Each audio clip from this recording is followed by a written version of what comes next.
fire. Matter of fact, you can't go through it once you go back in it. Matter of fact, you don't go back in it unless you're going back in it over and over again, because it's like a revolving door that keeps saying, hey, come visit me. Even when you're doing good, you might get in a drive-by or a shootout, and even if you're the victim, you're still going to jail because your past criminal record and you weren't supposed to be near a gun or bullet or even almost dying. So although you survived, sir, we need to tell you you have the right to remain silent, because you won't give us all the information that we need to know about when you almost died. But we're not concerned about that part. We want to know who was shooting out of your car when the other people were shooting at your car. We know it was someone shooting, even if it wasn't you. Who was it? So then there's that moment where I gotta decide, is do or die now. Do I keep it a G? Or I decide I don't want to ride now. I don't want to be street no more. I'm in a situation where I got 30 years over my head, and if this dude get me locked up, it won't be no more. So then there's that moment where I decide that I won't snitch, and I hold it down, and I keep strong to the street code, even though the streets don't love me. In fact, the streets might kill me. In fact, the streets might be the reason why I got this gun anyway. And then there's this moment where I realize it's all or nothing.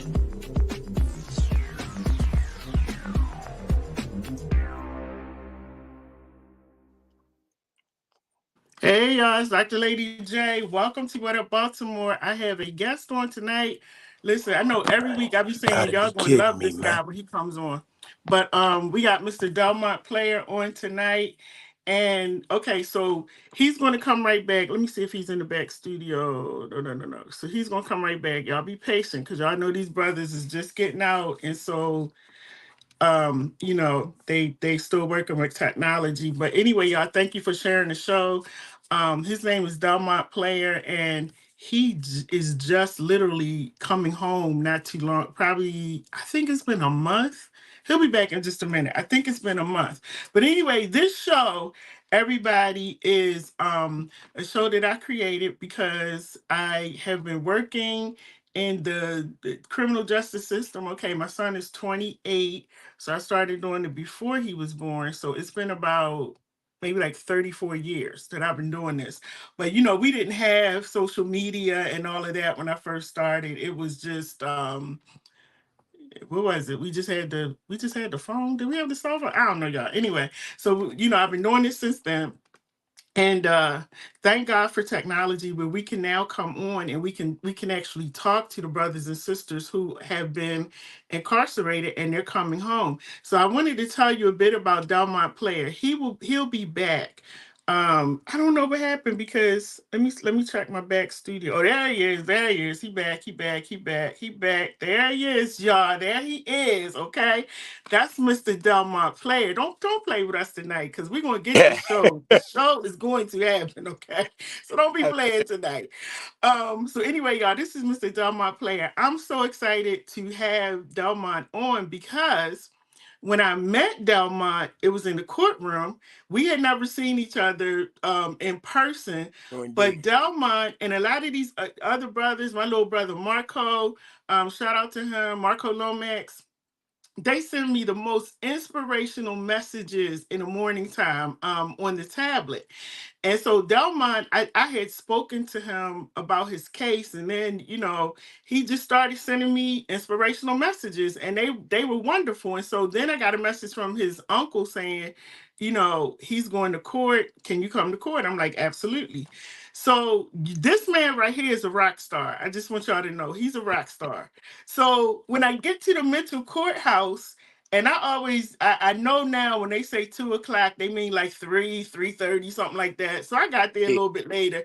And when I got there, it was apparently a whole bunch of people had gotten there before me. So when I went to the first check-in, Delmont, the guy was like, okay, I think it was courtroom 4 or something. He was like, you got to go through security checkpoint. I'm like, cool. So I get to the security checkpoint, and the lady was like, where are you going? And I was like, courtroom 4.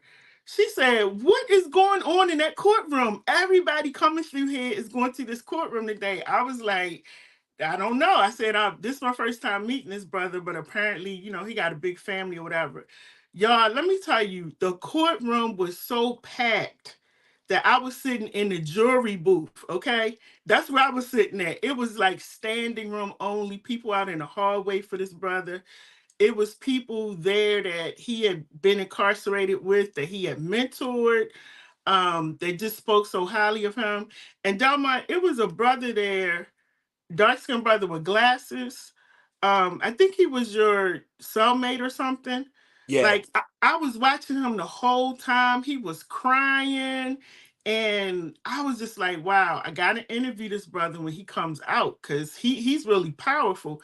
So I just want to welcome you to the show. We'll get a chance to meet now officially in person. Right. Now that you're home, welcome home, y'all. He served 25 years. Um, and when did you come home? Oh, February the 5th. February 5th. Okay, y'all. So he's still getting used to society, the phones, and all the other stuff. So, how does it feel? First of all, welcome home. How does it feel to be free, to just be free, after 25 years? Well, first, I definitely gotta, give all my honor to Allah. You know what I'm saying? The most high, right? Because I'm an FOI, so I definitely want to, give praise to the Nation of Islam for that's, that's who saved my life. Those life-giving, life-saving teachings. Yeah, And yeah. to be home, it's kind of like bittersweet in a sense. I know a lot of people may not understand that, but I left a lot of my brothers behind, man. And I essentially grew up in prison, and then Mm-hmm. to be out here and to know that my friend, my brother Frank Lance is still behind the wall, and he's innocent of the crime. He's really only guilty of being my friend, and Mm-hmm. to know that he's still out there, and really the roles really should be reversed. It should be him sitting here and me sitting there. But Mm-hmm. Allah had a plan, and Allah is the best planner. We planned it in. Allah planning, Allah is the best planner. So I'm humbled to be here. I'm thankful to be here. I'm gonna take advantage of being here. But it's it's really still setting in. It's really still setting in. It's a lot has changed since I left and came Yeah, back. So yeah, it's yeah. it's amazing. It's amazing, but it's also sad in some sense. When I ride through the inner city and see the dismay in the streets now from which it was, and a lot of the same stuff that we perpetuated when I was out here before I got Mm-hmm. incarcerated. So, it's kind of bittersweet to be here, bittersweet to have left behind a good man. Shout out to my little brother Isaac Trust, my little brother, my little big brother, I like to call him. You know what I'm saying? Daryl Newsom. That's my trainer. Mm-hmm. A lot of good men I left behind. Warren Muhammad, Robert Crowder. It's a lot of good brothers I left behind at wall. Ryan McClain. So shout out to them men. Yeah. And I can imagine that it's overwhelming too. Like with all of Absolutely the so much going on, because like when you went in, we didn't have all of this technology. Now you can just right. pick up your phone and see any and everything. Yeah, Because it's overwhelming for me sometimes, just stuff constantly on the phone all the time. How old were you when you got incarcerated? I was 17. I was 17. Wow. I was 17 in 4 months. Wow. So were you in high school or were you out already? Yeah, well, I was in high school, but I really shouldn't have been there. I've been pushed I went from the sixth to the ninth. They essentially just pushed me through school. I could barely read and write. When I got locked up, I was reading at a second and third grade level. Reading and writing at second grade, I couldn't spell. The only thing I was kind of good at was math. So I was what they called back then. I was a real good follower. I just had real bad leaders. Mm-hmm. So I, Mm-hmm. I definitely, whatever it was that they said that the game was supposed to be, I followed it to a T, even in prison. So I Mm, realized a lot of my teachers, I really wanted to be just like a lot of those guys. I never really excelled to be better than them. I actually wanted to be just like them, but I surpassed them because they defaulted in the things that they taught me. You know what I'm saying? Hence, right. hence the reason that I started mentoring and stuff. Hmm. What I thought was amazing in the courtroom was the judge. Now, I don't know if you felt it, but I felt like as time went on in the courtroom, I was like, he gonna let him go because it was just so many people stepping up to say what you had done for them, like the younger guys stepping up saying how you were like a big brother to them or like a dad to them. And I forgot the other man's name. I can't never remember that man's name. He has the dreadlocks, with the Oh, gray hair. Dr. Ali. Yeah, yeah, Good yeah. brother, solid. Good brother. Yes, he spoke and just broke down in tears, when he was talking. And I remember the one thing the judge said to you. He said, I hope that grace will be the same grace that you extended to other people will be extended to you. And I knew as soon as he said that he was going to let you come home. Because I felt like he was trying to tell you in a way he couldn't say it because he said it's going to be a few days before you find out. But I felt like he was kind of trying to tell you in a way like, I'm going to let you go. How did you feel when he said that? Well, I felt like in the beginning a lot of things, and sometimes I may tend to get a little emotional, right? Mm-hmm. But I felt like, I put in a lot of work. You feel what I'm saying? Mm-hmm. But one thing I was like, you can't really constantly mix the truth with falsehood, and that's what I had been doing for a long time during my Mm-hmm. incarceration. I was Mm-hmm. fighting with like who everybody thought I was and who I really was becoming. So Mm-hmm. that was the one time that I decided to speak the truth regardless of the circumstance, because the biggest thing that I wanted to do when I walked in that courtroom was to, one, clear my conscience, Yeah. because it, it, Yeah. it was hindering my evolution, what I mean, to be this guy that I had become, but to essentially still have to lie about, my actions, what I'm saying, Mm-hmm. was doing something to me. And then to still see that, you had an innocent man still sitting in prison suffering for my actions or lack Mm-hmm. thereof, in a sense. Mm-hmm. That was just the one thing that was the two things that I told my lawyer I needed to do. And I wanted to, make sure I get the family some closure, because it was a lot of, a lot of people heard a lot about me. They never really heard from me. And it was a Mm-hmm. lot of misinterpretations surrounding my case, what happened, why it happened, what I mean, who was Mm-hmm. involved and things like that. So I just wanted to come in there and, accept full responsibility for my actions, and remove any kind of doubt as to, if it was me, if it was anybody else involved. And so, yeah, I felt the same thing that you felt with the judge. I felt like, the truth is overwhelming. You know what I'm saying? Like, Yeah. when Yeah. you accomplish, all praise be to Allah, alhamdulillah, when you accomplish what I was able to accomplish behind the walls, then that's undeniable. Like you Mm-hmm. like to do that would, to hinder that would also be like a miscarriage of justice. I went in prison, and I'm not an angel, Mm-hmm. by no sense of the word. I went in prison, and I ignorant, like I said, as ignorant as I was, knee deep in the darkness. And so, Right. to overcome a lot of that and to come out of that Mm-hmm. essentially better than what I was than when I went in. You know what I'm Yeah. saying? Right. And thank God, like you said, I got an army behind me. Yeah. You And I mean, definitely it's like, do. it's so humbling, to have that support, you know what I'm saying, and my mother and my brothers and my cousins, you know what I'm saying? So that right there in itself is, I felt like the judge couldn't, he had to see that. And then them young brothers, like Mm-hmm. I love them young men, because, I'm taught that love is the highest form of understanding. So I understand them, Right. because I used to be them. I was in the same mud. I come from, cut from the same cloth. I did a lot of the same stuff, and in some sense a lot worse. So that's why I'm patient with them. Mm-hmm. So I was going to get to that and say shout out to you because I go to court a lot with people, but you don't often hear that. And I remember you telling the judge you just needed to clear your conscience about something. I was scared for you, to be honest, because I was like, okay, I don't know what he getting ready to say, but he might not be coming home after he say this. But when you got that's the thing about when you grow and you mature, that it's just certain things that you have to do. It's certain things you got to do. So the fact that you stood there and you told the judge, like, I really have to tell the truth about what happened, you know, and I got to say it before everyone, that was really commendable. And it's just another example to the other young brothers that was in there that these are things that we have to do as adults. If you do wrong, you know, you got to accept responsibility for it, you know, and you got to say, you got to own it, this, and stand in it. This is what I did. So, how did you feel when you looked around and you saw everybody in that courtroom? Because it was packed.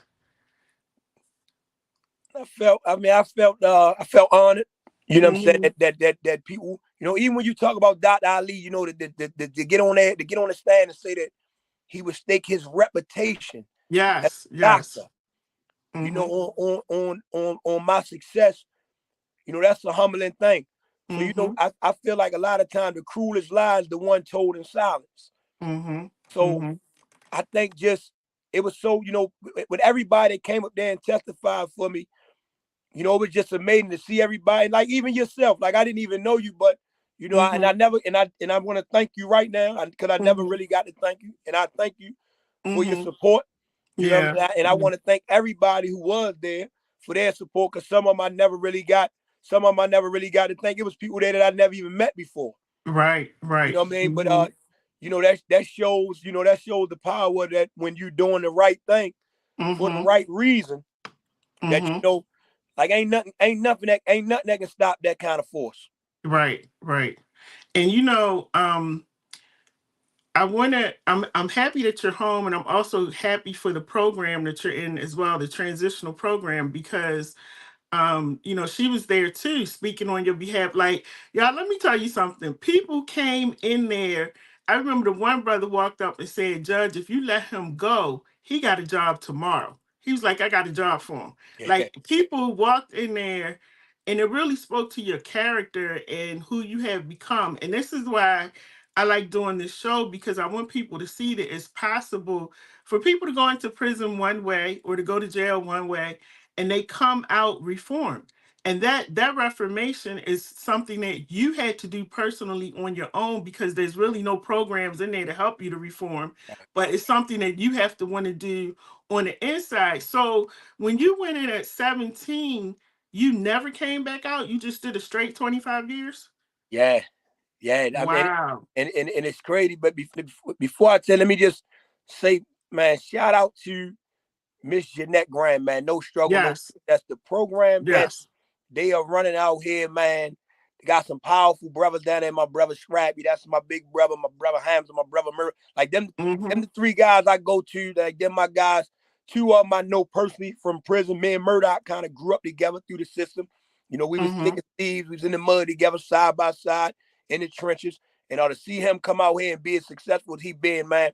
But I love I literally love No Struggle, No Success because Mm-hmm. it has so much to offer, man. Therapy and everything, and it's really a lot of wrap around stuff, man. And they out here doing an amazing job, man. And I don't think I probably could have been as successful as I have been thus far without that program. Of course, you know, my family, no doubt, Mm-hmm.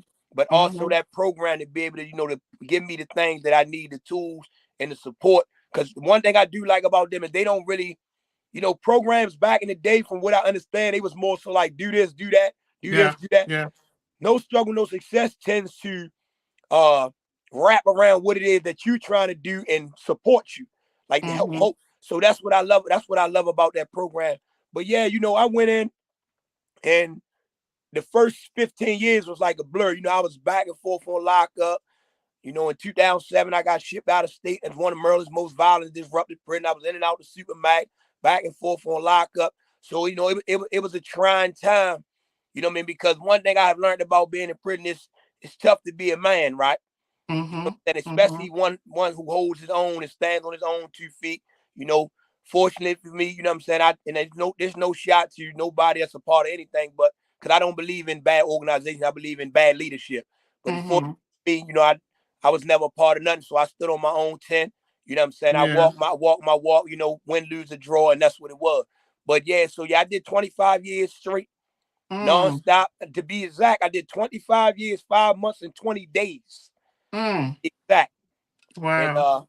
you know, alhamdulillah, I'm here. You know, I'm here to tell my story. You know, so you And know, thank you. how did that affect your 17-year-old mind, because I know 17-year-olds don't think they're a child, but when you get older, we looking at them like you're a kid, you know. Right. So how did that affect your 17-year-old mind and growing into, you're in your 40s now, right? Yeah, I'm 43. I just Okay. look like I'm about 25, you know.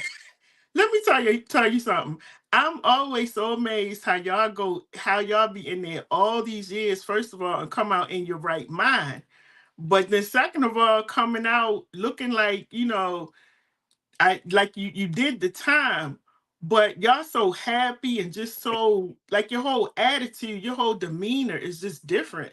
And it's just amazing to me. I just find that amazing after all that you've gone through. So what was your 17-year-old mind thinking like as time went on and you being locked up? Because what was your sentence, first of all? What were you But, sentenced to? well, initially I was sentenced to life plus 20, Okay. and then I caught time for a ride while I was in prison, Okay. which is what the my lawyer was speaking to the judge about, Right. like, Your Honor, Right. like they even took that time back, which is like that's a whole nother topic in itself, because that's Mhm. like very rare to Yeah. get back prison time that you caught while you were in prison. Right. Right. And to Mhm. actually have the judge modified for you. So, but you Mhm. know, had you probably would have asked me back then, I would have told you I had my own mind. You know, I'm grown. You know, but once I got older, I realized like the influence that the environment had on me, the culture, the music I listened to, the people I Mhm. hung around, the movies I watched. Everything was conducive to my ignorance, right? Yeah. So, Yeah. when you go in prison at an age like that, you talking about I'm dumped into what's at that time considered the most dangerous prison in the state of Maryland, which is the Maryland House Cut. So Mhm. I came into the cut. I'm 18 years old, barely 18, baby face, and so everybody in there is they predatory, like guys are like parasites. So Mm. they tend to like, they prey. One thing I learned about prison early is that, they tend to prey on the weak. So I had to make a decision. Did I want to be predator or did I want to be prey? Right. So I decided I decided to be the former. So I said that every time I get into something, I would go above and beyond so that I can separate myself to because it can happen to anybody in prison. Mhm. But the thing Mhm. about it is if I can make you think twice, then I can slow you down. And that was the Mhm. thing for me and my me and my Cody friend, because we was, like you said, we was babies coming into a grown man gladiator school. You know what I mean? They was in that Yeah. joint, they was I walked in that joint, and I think two days, my first 2 days in there, I seen a guy get literally butchered to death, and they stabbed the police. So Mm.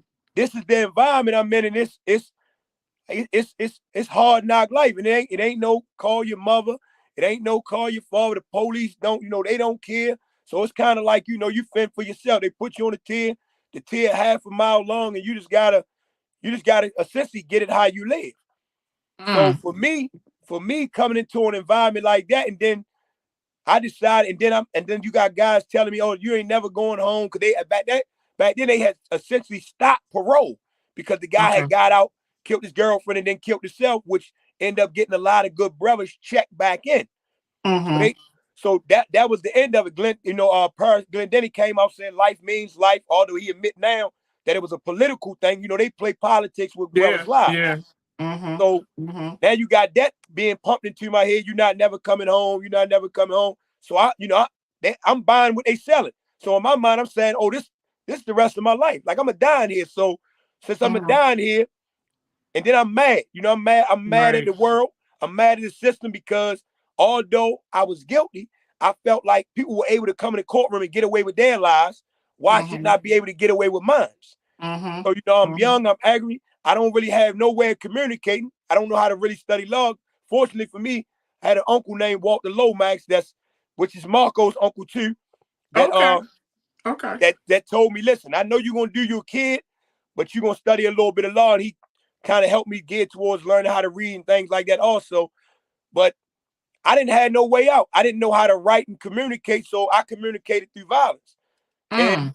so that was my, so if I couldn't outsmart you, I just get real violent with you, and that's how I went through prison for a long time because I didn't know no other way. Nobody cared. Mm. And so, and that's true. You go back, you revert back to what you know. And you know, if you haven't been taught, it's called survival. It's the game of survival. Right. So you revert back to what you know. So when you were in there, did you have any male I don't know if you call them mentors, but any older men that kind of took you under their wings and said, okay, son, this is what you do, or this is how you do this, like having that father kind of figure while you were in there? No, because Really? I had older guys that I jailed with, but again, as I got older, I realized that a lot of guys really only dealt with player. See, they called me player back then. Mm-hmm. A lot of guys only dealt with player because of what I can bring to the table. They knew I was loyal, they knew I was violent, and they knew I would step to anybody, anywhere, at any time because I barred none. So it was kind of like, you know, it was more cool to be my friend than it was to be my enemy. So a lot of guys, Gotcha. they Okay. put bugs in my ears, but also tried to put batteries in my back. So it Gotcha. was kind of Walter Lomax.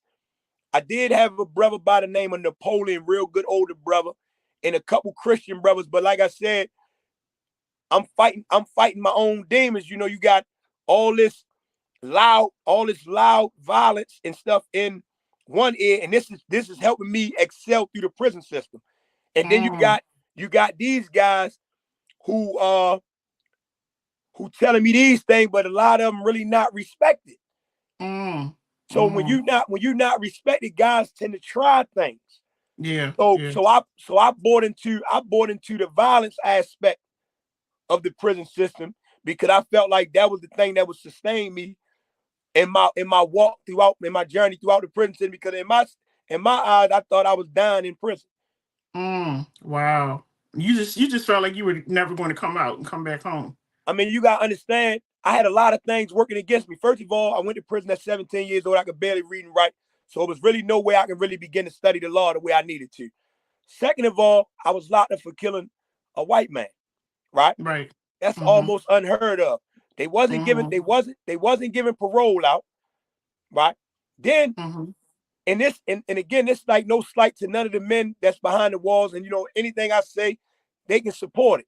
But I got probably one of the most worst prison records in prison history. I got, and I don't say this like to brag. I say this humbly, but I also say it to let people know, you know, the pits for which I came from. I got well over 15 stabbings.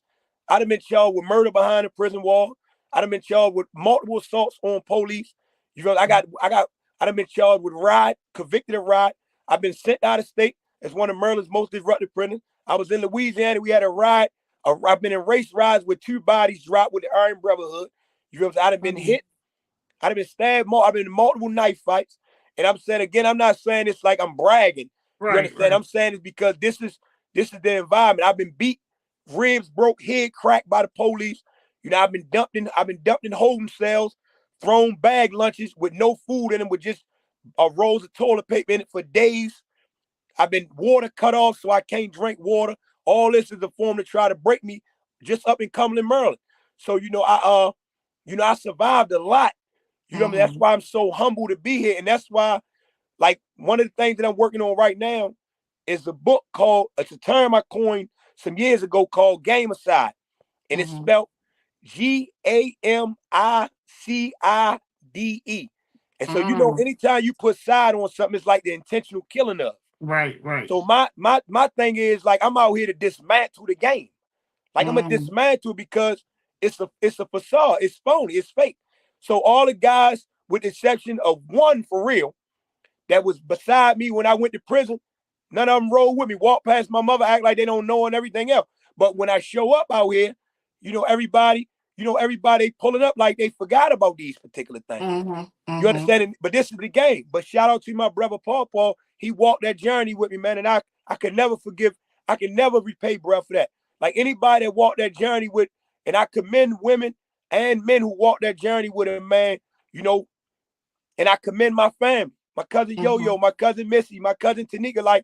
I commend them because it was times that they kept me alive. My nieces, Duda, Naya, Ruby, like, they kept me alive during times of my incarceration when really they don't even know, just the sound of their voice was the only thing that kept me in touch with my humanity, because I was really lost in the system. Like I bought so into it that when I walk out the visiting room, I forget everything that just went on, you know, and I go back into that life, because that was my only way. I felt like that was the only way I would survive, to be immersed in that culture. You know what I'm saying? It took me a long time to be in the prison and not of the prison. Really took me a long time. Wow.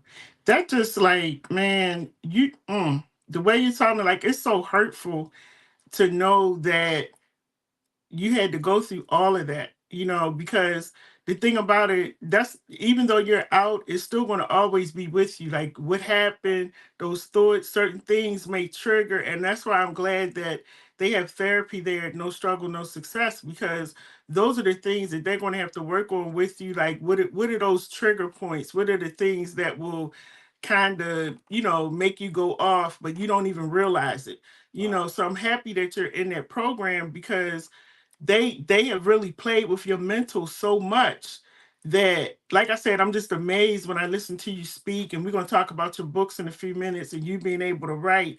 And somebody was asking a question on here, you know, can you just talk about the importance of the father being present? Was your father present in your life?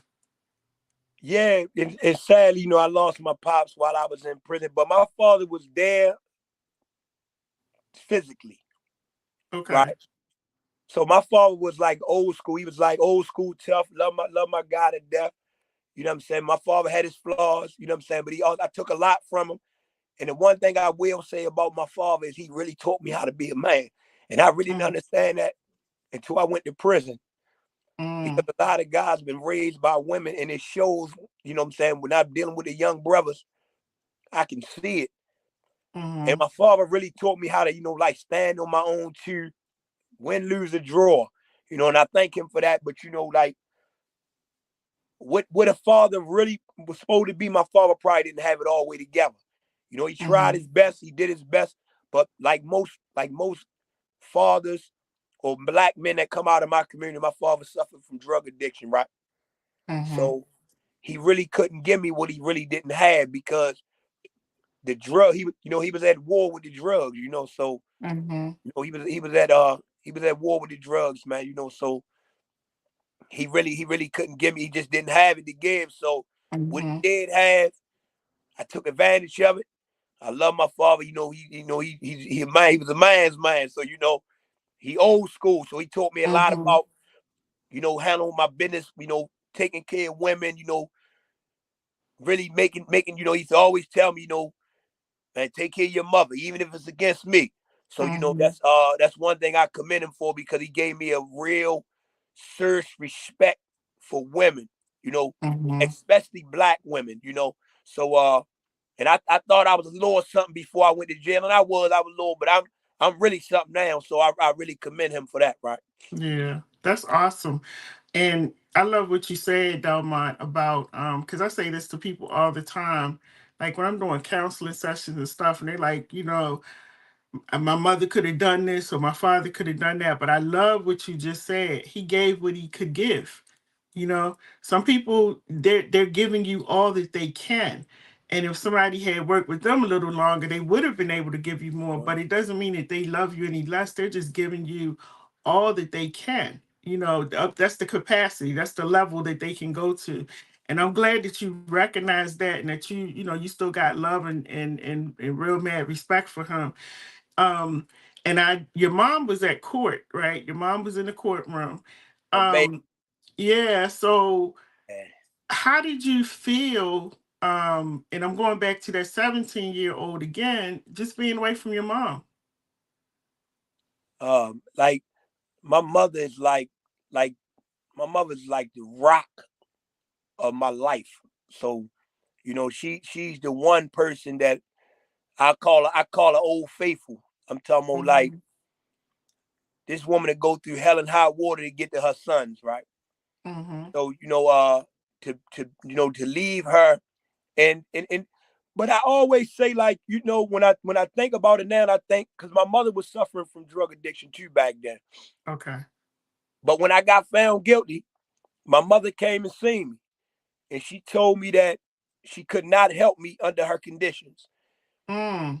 And then she commenced to get herself clean and has been clean since then. Wow. Wow. So, it's one of them bittersweet things, but I don't think I could have become who I became but for the things that I went through. Yeah. Right. So, Yeah. I ran across one of my guys that used to be like, I used to idolize this guy. So, if he was Jesus, I was like, I was one of the biggest disciples. If he ain't like it, he looked at you wrong, I would get you. And when I seen him, I was coming out of college. At this time I was in graphic arts at Anne Arundel Community College. I was coming out of graphic arts design class, and I seen him. He was coming out of school, surrounded by a bunch of little young brothers. And it was like deja vu, because I seen myself how we used to flock. So now at this time he is almost 60 something. And I seen him, and he asked me, man, what's up? Blah, blah, blah, blah. And I told the little brothers, I said, man, all is well with me. I say, man, but I told him, I said, I forgive you, bro. You know what I'm saying? He's like, man, I say, man, I forgive you, bro. But I told the little brothers what I said, man can only enslave you when his knowledge is equal to or greater than yours, right? Because a lot of stuff that they used to say to me when I got older and learned how to read and started reading, they was using somebody else's words. But I used to think that was these guys. So to see my mother, I think it was kind of like, it was hurting, because one thing about mothers, and I commend mothers, man, like I mean, it's like every day is like mothers. They like, I can't say enough about mothers. I done literally stood, if you ever, inside the annex, it's a walkway where you can stand in the yard and watch people come up to go in the cut. And I'll never forget, I remember standing in the yard and watching an elderly lady. She had to be every bit about 83, walking up there in her walker. And I told the brother that was standing there with me, I said, bro, I don't ever want that to be my mother, bro. Right. Because I know my mother's going to come. And that's the one thing about a mother. Like, a mother will go into a lion's den for her children. So yes. I can't even explain what I felt like to be away from my mother, to have her, had to suffer, because I'm my mother's baby. Right. And me and my mother, no slight to my brothers, but they know I'm the favorite. Right. You know what I mean? They know I'm the best. You know what I mean? Yeah. So, but me and my mother, like, that's my baby. I'm the last one out there. I'm the last one born, last one out the house. So we got into everything together. Okay. So, that was that was real. That was real tough. You know what I mean? To see her, and then I'm just so thankful that Allah brought me home before she depart this earth, right? So I can make sure she she get put away properly. When it's her time to when it's her time to go, right? How is she doing? Because I know in the courtroom, your brother was saying that she was sick. Is she doing okay? Yeah. So my mother got diagnosed with early stage dementia. Oh, okay. A couple years ago, but she's doing good. We tend to wrap around her. Me and her went to the gym the other day. We busted the gym up, wore Planet Fitness. She was in that gym working. My mother's an athlete. She was a track star. She was basketball team, swim team before she went to college. She went to college on a physical scholarship. So she definitely bought that work. So it just was coming out. So, we just try to wrap around as much as we do. My cousin Yo-Yo had just bought us some I was just joking today. She bought us some of them crossword puzzles. And when I went in there, she just ran through half the book. So, she working, you know what I'm saying? You know what I'm saying? But we realizing now that's something that running our family, that has ran our family. So now that we understand it, because, it's a lot of secrets. That's the one thing about the Black family. It's tend to be a lot of stuff, unspoken secrets. But now I think we breaking a lot of those generational curses in my family. I can't speak for everybody, where we start to talk about the things so the next ones don't suffer the exact same things when it's our time to, get up there in age. Right. That's beautiful. And and let me just, thank you so much for being so transparent on here about everything, because you're actually educating a lot of people, a lot of parents tune in, they use these videos to play for their sons, who are in trouble. Or, I went to court a few months ago, and the young man never been in trouble. And it was his first time standing before the judge, and the mother was up there crying, and something just told me to go talk to her. And when I went outside to talk to her, she said, I just need somebody to talk to my son because he is so fascinated with going to prison. And Right. she said, I don't know what it is. So I connected her with somebody for him to talk to. But, you know, when we do these shows like this and y'all come on and y'all tell the raw truth about what's going on behind those walls, that's what they need to hear. And to hear how it feels to be away from your mother, your father, your family. People die, during the time that you're incarcerated. You don't get to come out and go to the funeral. You Right. got to deal with that on the inside. And those are the things that they need to understand. So, y'all, Delmont has written several books.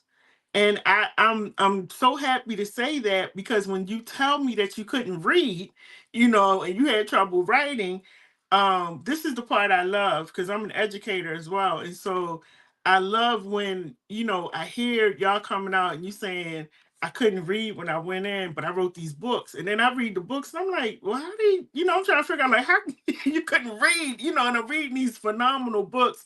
Shout out to the brother that just passed away a couple months ago. He wrote An Apology to Women, Mr. Turtlewell. Shout out to him. He had been on the show and he suddenly passed away. But he set this show on fire, telling his story, talking about his book. So, shout out to him. But tell us about your books that you have. Because I think that's phenomenal. And you did a book signing, right? Absolutely. Yep, tell Right. us all about that. Yeah. So, all right. So initially with the books, I was trying to I always hear, I think it's a money bag. He always say, he tried to get some profit off his pain. So for me, it was kind of like an outlet. I initially started writing as a form of like fighting back. So I Okay. initially was writing like poems, like just writing in my poems. And then one day I was talking to a friend of mine. I was telling him a story, because I always been like a good storyteller. Anybody know me, like I'm a storyteller. Mm-hmm. So I actually get that from my father. Okay. So I was telling a story, and I actually was joking, because I'm a jokester too. I make everybody laugh. So I was telling a story, and I was playing with my homie, and I told him I was joking. We was in the Baltimore City Supermat. He said, "Man, you need to write a book. You play too much. You waste my whole recreation." So I went in, and in 2 weeks, I wrote a story about all of us being in Supermax, playing and joking. And then I just got serious about it, and then I just started basically life imitating art, art imitating life. And I just began to take what I knew, my experience, and also put the jewels and the gems in there about what people really don't know about the streets. So, even my too was a little kid, infatuated about the streets. You know what I mean? But then you come into the prison system and you realize that a lot of those guys you looked up to are myths. You get into prison, a lot of those guys, they strung out on drugs. You know what I mean? They strung out on all kind of stuff that they don't want people in the street to know about them. You know what I'm saying? They not walking tall. They walk with their heads down, back bent. So, but you don't see these things because, you're infatuated with the music. You're infatuated with the fast women. You're infatuated with the fast life. And it all seems, the guts in it, but you don't really know the guts and the glory. So they told me everything except for how the system ran. So all they told me was, look, shorty, squeeze first, don't snitch, all these things. And, that was cool until them doors closed and you realize that you had a disadvantage where you can't fend for yourself because you don't know anything. So anything somebody feeds you, you got to eat. So that's what it was for a long time with me. So then that's what it is with a lot of these young men. So I sit with these young brothers in here, out here and in the prison system, and I listen to them. And a lot of times it's that young brothers just really want to be heard. Yeah. Nobody really listen. A lot of people talking at them, but they ain't really talking to them. And then the resources is limited and it's falling in between. And then guys, it's like I said, mixing the truth with falsehood. So you telling me that you love me, but the minute I do something wrong, you try and go upside my head. You telling me that we family, but then you sending me to kill the brother that's sitting beside me. You telling me that we here to protect the community, but then you getting me to break into somebody's house. So it's a disconnect. You know what I'm saying? It's a whole lot of misinformation. It's a whole lot of manipulation. And you got a lot of guys that's in power and in position that really shouldn't be. You know what I'm saying? Because a lot of them, a lot of the guys, they flawed. You know what I'm saying? But the guys that know it is still trapped behind the wall, and it's a disconnect. That's even like with the program that I'm trying to bring called Half Court. It's a disconnect between the prison system and the streets. And I'm not saying nothing morally right about what's going on in the streets. Please don't, I don't want nobody to misinterpret that. But what I'm saying is there's a lot of things that's going on out here that's just that used to be unacceptable when I was playing the game. So, you know what I mean? Like doing stuff to innocent women, innocent children, like that stuff was unacceptable. So when you went to prison, you answered for those things. So now it's a lack of consequences. It's a lack of accountability, but it's also a lack of consequences when you get on the other side because you have all these different organizations. And like I said, no slight to organization, but it's bad leadership. So when you have bad leadership, all it does is trickle down, and men do not follow punks. So what I'm saying is that if you're the boss, but you're not really a man, why? If I feel like I'm a man, I'm gonna listen to you. So that's what is going on with a lot of, because I sit and talk to these young brothers, and a lot of them make bad decisions, and then they want to get out. But it's no resources. It's no resources and stuff for them to be able to walk away from these things because there's no jobs available. Everybody I think there he is. Okay, we got him back. And then everybody just either shifting the blame or the response to everything is just lock them up and throw away the key as if these kids not coming back to the streets. So when you just lock, so when you just lock, I was fortunate. Like I said, I was fortunate because they used to say prison preserve you, but really it doesn't. You preserve yourself because it's guys that went in with me, same age, same tier, that don't even look like themselves because they mind, they mentally, physically, spiritually, emotionally, everything's gone. So what I'm saying is that when you elevate yourself because there's something that you had to do, and then it's like the world started working with you to help you get where you want to be. So the world started working with me. So hence how I was able to meet, a woman like, a sister like yourself that's doing part of the thing because I was already in motion. But when you don't have that support around, everybody don't have a player fan, plans and reads, what I'm saying, piles behind him. Like I was fortunate, in that sense where, like I said, I got an army behind me. So, everybody don't have that. So they don't even know. So when I go in prison, I don't have that. And then here it is, a guy offering me saying, brother, we gonna be family. But I don't know the underlying hidden agenda. That's all I want to do is be accepted. Right. And so you had, I want to go back to something that you said too. And then y'all, let me say this also. Hang in there because in a few minutes, you're going to be able to talk to Delmont, okay? I'm going to put the number on the screen. Now, listen, I have to say this every week, Delmont, because some people be wanting to talk like, like y'all at home in the living room. So it's only for a few seconds, y'all. Say hello, welcome home, whatever you want to say. I love you, if you're family, whatever. Just for a few seconds, because we get a lot of people that call in, but I'm going to put the number up on the screen. Also, I'm about to show y'all some pictures of his book signing, his books and all of that. And also at the bottom of the screen, I have scrolling my information. Now, the reason I'm asking on these shows for you to support this particular show, I never put my Cash App up for any other show. The reason I'm asking you to help me to support to Cash App on this show is because a lot of these brothers, I think they just give my number out, on the inside. And so I get a lot of phone calls. And then I get, can I contact you on the tablet? And you got to pay for that. So I have to always put money on it to make sure that I'm available if they need to talk. And so at one point, it was a lot of people, that was when you were in there. When I first met you, and there was a lot of brothers, like I was just, constantly putting money on it. So I put the Cash App up. So if y'all can send, I don't care what it is, to the Cash App, $ LadyJ Flavor, this money will help me put money on the tablet because I can talk to them on the tablet. And there's several guys that I do talk to.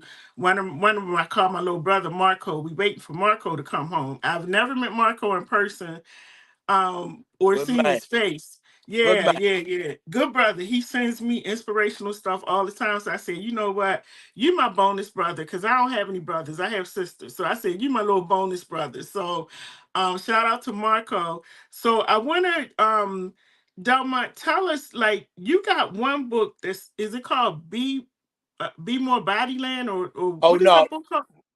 Oh, Body More Murder Line. Oh, Yeah. sorry, I done messed it up. Tell us a little bit about that book. All right, so Baltimore Murderland is a loosely written tale about the inner city of Baltimore. So it's about a brother that I was related to named Billy Lowe, Anthony Izzard, Mm-hmm. that's out of Baltimore City. You know what I mean? It was tragedy like most of the guys in our city, you know. And Mm-hmm. it's about a couple other good young brothers, you know what I'm saying, from now Lexington Terrace, Andre from up Highs and Pulaski. And it's about how two men come out of prison and essentially coming to the inner city with a get quick rich scheme, and Mm-hmm. they use what's at that time considered like the most ruthless stick up boys in West Baltimore to ascend to control the reins. And from there, they just get busy, and then you know how it go. You know, it's nothing morally right about in the street life. So, you know, think wires get crossed. You know, money Mm-hmm. drops. So now everybody trying to eat. So it kind of goes to the, you know, may the best man win. Doug eat Doug, and you know, from there it just get busy for a 3-book series, and then Wow. then it go to the young boys come up, and then it's the young boys versus the old heads. You know, so you got an unstoppable force versus an unmovable object, so to speak. You know, that's gonna always be catastrophic, and Yeah. so they Yeah. just it gets busy like that. It's well worth to read. Lot of good men mentioned in there. You know what I'm saying? If they ever was anybody out of Baltimore City, you know, I probably salute them in there. You know how I go. I switch it, flip it, bounce it, mix it Right. all up, and you know how I go. I don't get nobody in trouble or nothing. You know what I'm saying? Right. Right.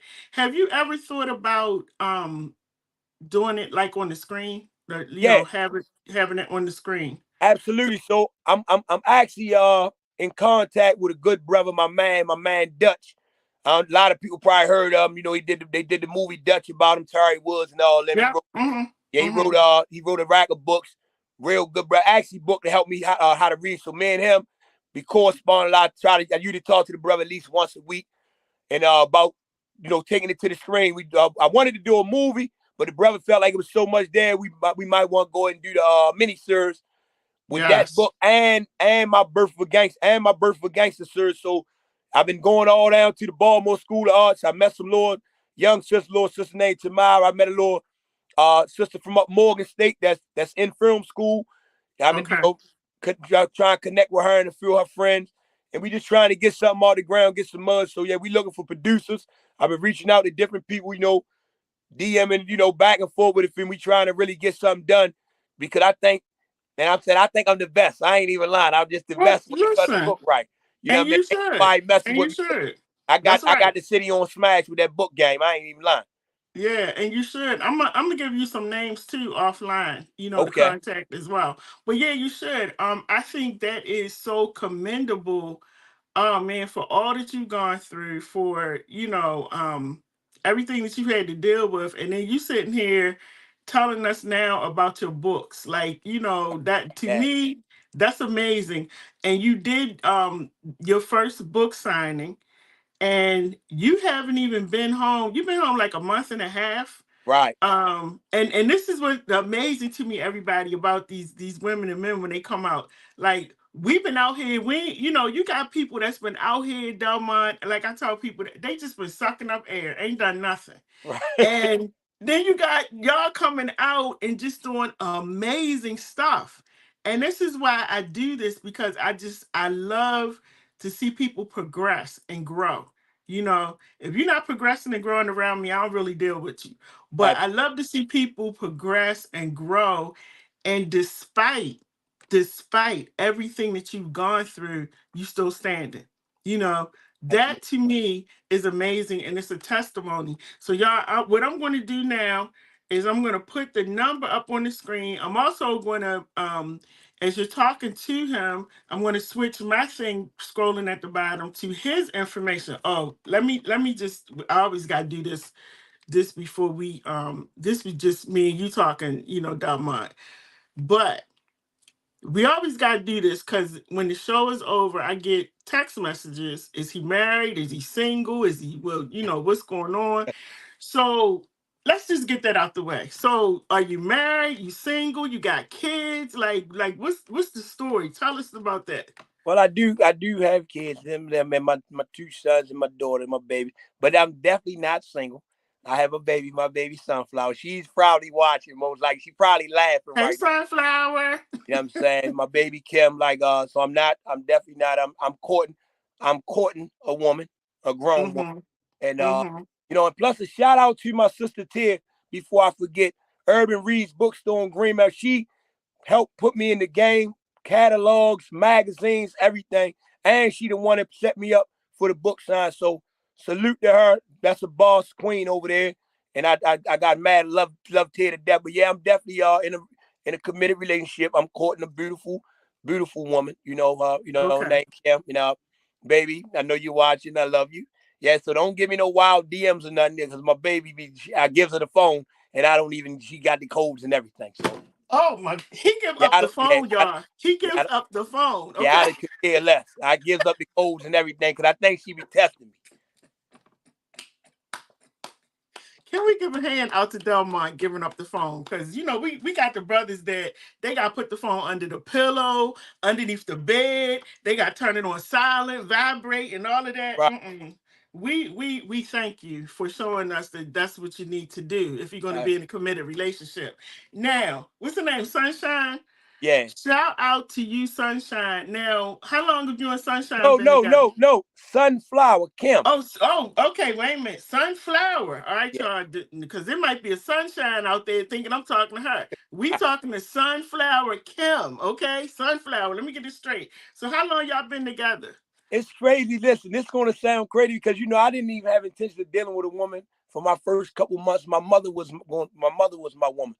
But I met her, strangely how I met her. I met her at my cousin Missy's birthday party. I actually walked up and hugged her, thinking that she was my family. And my cousin Yo-Yo said, boy, that ain't your dad. And, that ain't your family. And I said, why you let me hug you?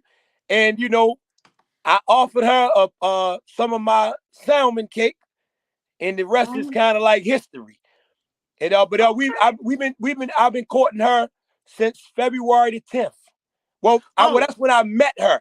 I've been courting her since like late February, probably like the week or two after that. But I met her on February the 10th. Wait, so you talking about February this year? Absolutely. Oh, so y'all new in the relationship? Never met her. Listen, shout out to her. Miss Kim, shout out to you. Because, listen, if you can find a good man out here, shout out to you. Because I ain't found it. Shout out if you can find a good woman. And a good woman, too. Because we out here. Out here. I'm telling you, in my latest book, something I read, they was in prison. They was telling me it don't exist. But I'm saying, no, mine's out there. I'm going to chase. Good women still exist. They were saying they don't exist. Everybody giving up all the business. They putting it all out there. But I'm saying I feel like it still exists. And I'm saying, alhamdulillah, I came out here and I believe I found me one. Well, I know that's right. Listen, I'm happy for both of y'all because it ain't happened for me. And I've been out here forever. I'm looking. I can't find them nowhere. I ain't seen them. But I'm happy for Miss Kim. I'm happy for you. I'm happy that, y'all found each other. Hopefully, we can all get together one day and go out. And Miss Kim must have been doing something that day that caught Delmont Player's attention. Now, Miss Kim got to tell me what she was doing because maybe I ain't doing something right, Miss Kim. I might be doing something all wrong. I don't know what's going on out here. But anyway, shout out to y'all. That is wonderful to find somebody that you can be in love with. Y'all take your time. Don't let nobody in your business, And Miss Kim already know, because if Miss Kim, listen, she sounds like she already know how to do this, so she don't need no instructions.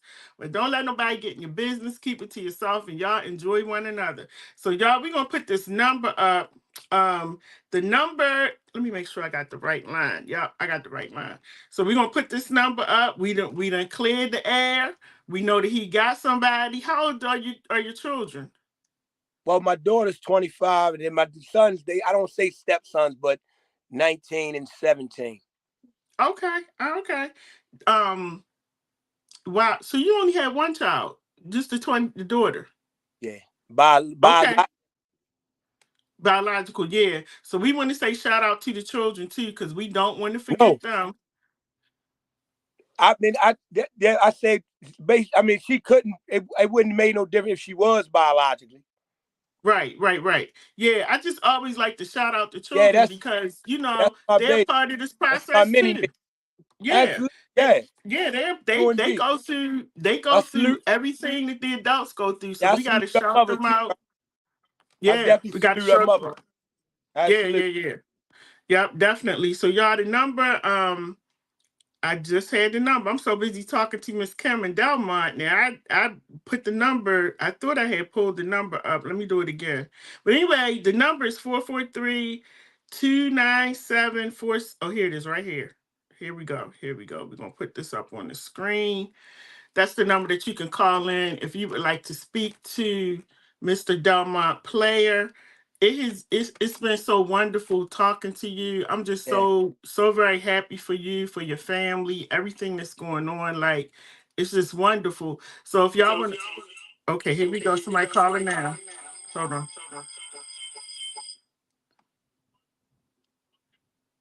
All right. And when you call in, please, when you call in, do me, Uncle Earl. I love you, bro, but I need you to turn that volume down in the back because we're getting a lot of feedback. Yes. Can you turn it down for me? Yeah, this Uncle Earl on the phone. Can you hear me? Yes, sir. Go ahead, Uncle Earl. Turn the TV down or turn my phone down? Turn whatever you're listening to the show on. You listening? Where you? Yeah, can you hear me? Yeah, we can hear you.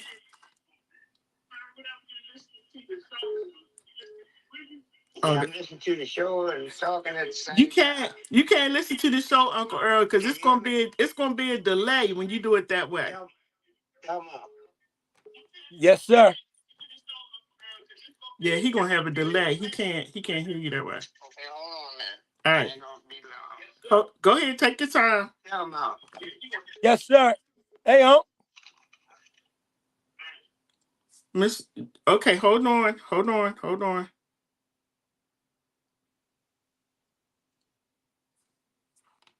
Okay, go ahead. We got somebody on here. Hey, Delmont, this is Cousin Yo-Yo. Oh, Lord. Thank you. He's been Can you hear me? We can hear you. Go ahead. I hear you, Yo-Yo. He's been a pillar to our family since he came home. Every weekend we are going somewhere, and he has definitely brought the family together. I want him to know how much I love him and appreciate him, and I can't wait to spend so much more time with him in the future. We love you, Delmont. We're here to support you. Awesome. Love you too, guys. Awesome. All right, we got another call. All right, go. They hung up. So listen, y'all, when you call in, make sure that you have your volume turned down on your phone or computer, whatever you're listening to us on, because there's a lot of feedback when you don't do that. Okay, go ahead, caller. It's Kim Earl. Now Kim Earl, you know better. You're supposed to turn the radio or the TV or something down at this time. It is down. All right, there we go. We got you. Go ahead. I want to say welcome home. Salaam alaikum, my kid. Welcome home, good brother. Walaikum assalam. How you doing, bro? I'm doing love, man. I just want to say stay focused, man. You know what I mean? It's a lot of distraction out here. It's not like the land. You know what I mean? Because everybody out here is kind of like on a negative tip, dig it? You know what I mean? So just keep the positivity going on, man. We'll get together later, inshallah. All right, bro. That's my bro, Kim Earl.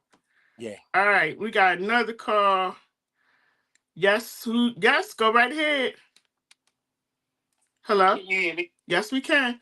Okay, Joe? Hold on 1 second.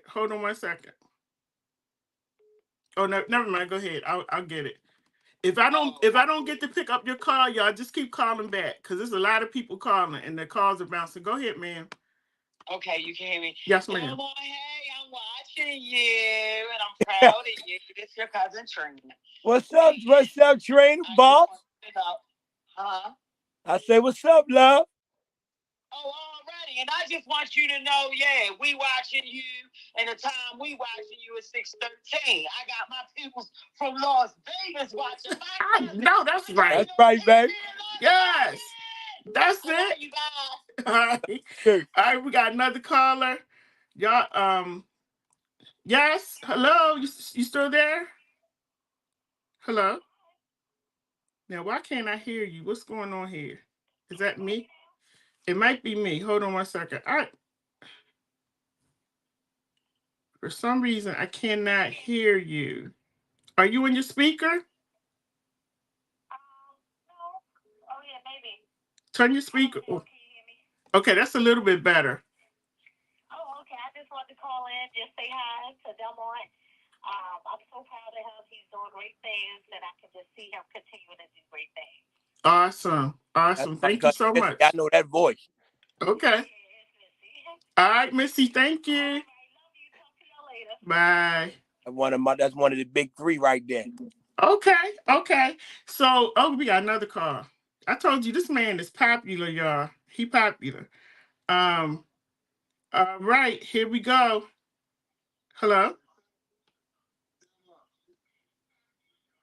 Okay, you have to turn your volume down, because otherwise we can't hear you.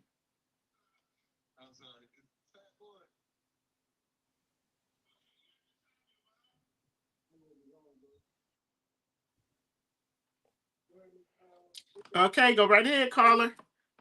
Hey, what's up, lady? What's up, Lady J? Hey, nephew. What's going on with that? Hey, what's up? Hey! Delmont. What's up, bruh? What's up, man? It's Ray. What's up, man? What's happening? How you been, man? I ain't seen you, man. I was looking for you when I was in the joint. I had 25. I was in there for like 12. I ain't know that, bruh. Yeah, man. Yeah, man. I give a lot of brothers jobs out here, man, who come on from the joint. I heard I might have to pull up on you. I might want a little extra job or something around here. Yeah, man. Damn, man, I gotta pull up on you, man, so I give you a hug. I ain't seen you since we was young, man. Yeah, I know. Salute, though. Man, I try to see you, man, while I'm talking to you, but I ain't got my other phone, so I had to get off the line, social media, so I can call. All right, that's what's up. Just send me a DM. All right, nephew, love you. Man, much love, man. Likewise. You on these bricks, man. Now it's time to run. I've been running since 2018. I've been home since 2018. I'm right behind. I'm a stand-up comedian. I'm a mentor. I make boxing for a living. I got my own business moving and hauling. I'm running, man, and I ain't looking back. Yeah. You know what I mean? So don't look back, man. Just keep running. You hear me? That's what's up. I appreciate that. A lot of hats, man. I don't sleep. All right, bro. Not me either. I don't sleep, man. I keep it penitentiary hours, man. 3, 4 in the morning every morning, Monday through Sunday. That's what's up, man. We're going to link up. Alrighty, man. Much love, man. We got to catch up. All right, nephew. All right, Auntie. All right. Yeah, I call him nephew. That's my nephew. He done helped me move and everything. All right, now we got somebody else on the line. Hello? Yes. Is that what thing? He can hear you.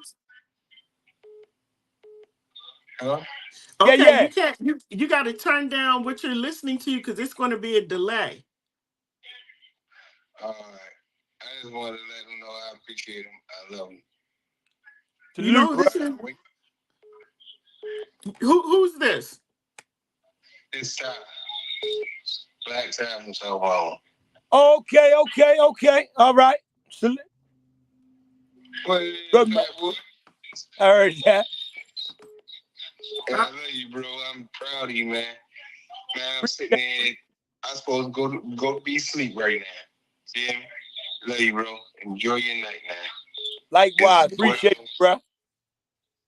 It's if you deserve it, bro.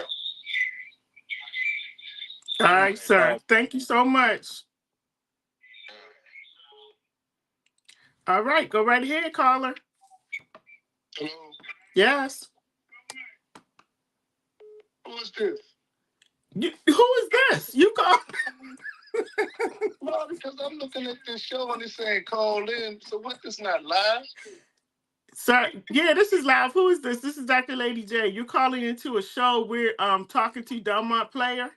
Yes, my name, Brother Nick, aka Brother Umar. Well, why you acting like you don't know where you're calling at? Because I see the TV and I'm trying to figure out how y'all doing this thing. Well, now all you were supposed to see how black people do, Delmont. All he's supposed to do is call in and just say hi. He's trying to figure out the logistics of how everything works. All right, so look, check this out. All this stuff wasn't out when I was. I know. What's your name? What's your name? My name, Brother Nick, aka Brother Umar. Brother Umar, why does your name sound familiar? You in Baltimore? Yeah, I'm in Baltimore. I'm from Baltimore, Southwest Baltimore. I think I met you before. Yeah, you probably did. I'm from Southwest Baltimore. Yeah, I think I met you before. You want to say something to Delmont? Yeah. You can't be. I'm not gonna be that long. I just wanna say something to him. Go ahead. He can hear you. Hey, brother. Hey, he can't. Yeah, I missed it to you. But you know what it is. Delmont, this Brother Nick, aka Brother Umar, how you doing? Man, I'm solid, bro. Everything's good. But anyway, one thing I can say about Brother Delmont, he was showing leadership and all what he's showing right now back before he got locked up. Wow. I used to talk to him a lot and stuff like that, and he will listen. Wow, that's awesome. And another thing that I want to say, he already know me just as well as I already know him, and he was showing all that before he went in. Mm-hmm. It's just that God had to bring it up out of him. Mm-hmm. About the books and all of that. Right. Yeah. Well, thank you. He's not a follower, he's a leader. Definitely, yeah. I learned that about him. Definitely. So it's not strange that he wrote books and he did this and did that. It was all in the master's plan. Well, thank you for calling in. Take my number on the screen if you want to do an interview, okay? The number that you just called in on. The only thing I would say, keep on. Okay. I just want to tell him, that's all I'm saying. I just want to tell him, keep your head up and continue doing what you're doing. All right, bro. Thanks, Take bro. care. Okay. All right. Okay. Now somebody else is calling. Okay, here we go. Okay, Delmont.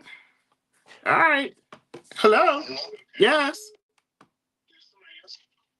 When you call in, make sure that you. Is that 803 number? Hello. Can you hear me? Yes, we can hear you. Who's calling? Can you 803? That's Uncle Earl again. Uncle Earl. Go ahead, Uncle Earl. You know. Oh, you can't keep calling back, huh? That's my family crazy. All up. Yeah, this technology.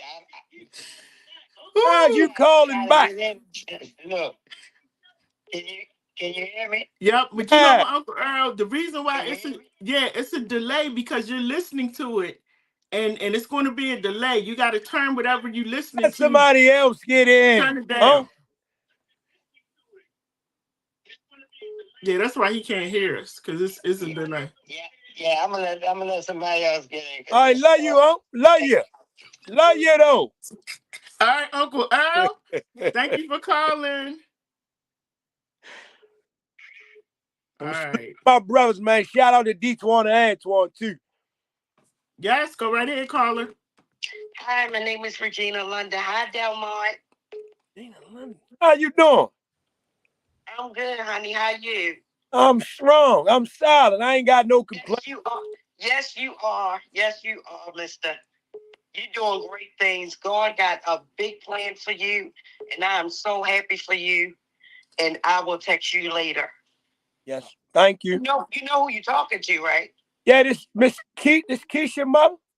Yes, yes. Absolutely. Absolutely. Yes. See, Lady J, they don't know. I got like 20 people on my list, but women on there too. You got to support the women in the joint, because we get out here and we forget about the sisters. Right, exactly. That's my homegirl, Keisha Pale, mother. Jay, I've been watching you. You're doing great things. Thank you so much, sister. Thank you, sister. Thank you for watching and supporting. And tell Keisha I love her. I'm going to text her tonight. I will. Yeah, Keisha Pale. All right. Thank you. Bye-bye. Yes, caller, go right ahead. Hey, how are you doing? This is Andre James. Hey, Andre, how you doing?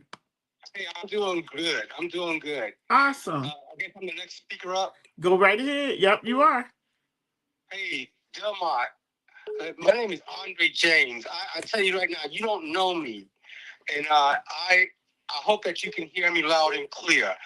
I'm very impressed with your testimony. You definitely have a story. And I just want you to know I'm very proud of you. Your energy is one that people will listen to. They won't listen to me because of the way I look and because of my hair and skin color and all of that, but they'll listen to you. And I just want to encourage you to do what you do. Yes, sir. Also, too, I would like to know, how did religion play a part in this? And did you find God while in prison, or did you find God after you came out of prison? And most of all, what are you doing? I know you mentioned a whole lot that you're doing for our young black men. But what do you think is the main element that's missing to turn our young people around? And I really appreciate your energy. And I want to buy one of your books. And I tell you right now, I shared you tonight on my Facebook page. And I have listened to Lady J many times. Mm-hmm. And I have never shared her broadcast like I did tonight. Well, you better start sharing the broadcast, Andre. Hey, Andre, I'm going to need you to start sharing the broadcast, okay? So, hey, Lady J, can I address that? Sure, go right ahead. All right, so I found I come from a family full of Christians. Religion has always been in my family. I have cousins that's pastors, cousins that's steeped in the church, but I really didn't discover a relationship with God until I was in the Baltimore City Supermax. Somebody slid a Bible study course under my door. I didn't want to throw it away because I felt like, even in my ignorance at that time, I felt like that just wasn't right. Nobody would accept it. I ended up reading it. That was August of 2005. I read the Daily Bread in the Bible, the first thing I read every day. Now, I'm a Muslim, but I read the Bible and the Daily Bread every day. That's the first thing I read when I get up after I offer Salat, and then I read the Holy Quran. So I go to church. I've been to 3 different churches. I've been to my cousin church, my brother church, and my other cousin, and my cousin Missy church. And I'll be going to church again. But I also go attend Jumu'ah and Nation Islam service because I am a Muslim. I believe my teachings exclusively saved my life. You know, and in the future, hopefully you'll hear a little bit more from me, because I'm also working with a sister to start a podcast to give a lot more about my life called The Flip Side. Sister named Charlene Davis, real beautiful sister. And far as what the youth is missing, they're missing 2 things. One, a man that will talk to them the way they need to be talked to so they can understand what's being said. And 2, an example. Somebody who walk what it is that they say, because a lot of times, like I said earlier, we tend to try to mix the truth with falsehood. So a lot of times, and I'm not out here to condemn nobody, because like Malcolm said back in the day, you don't really gotta, and it was a lesson that he got from the messenger.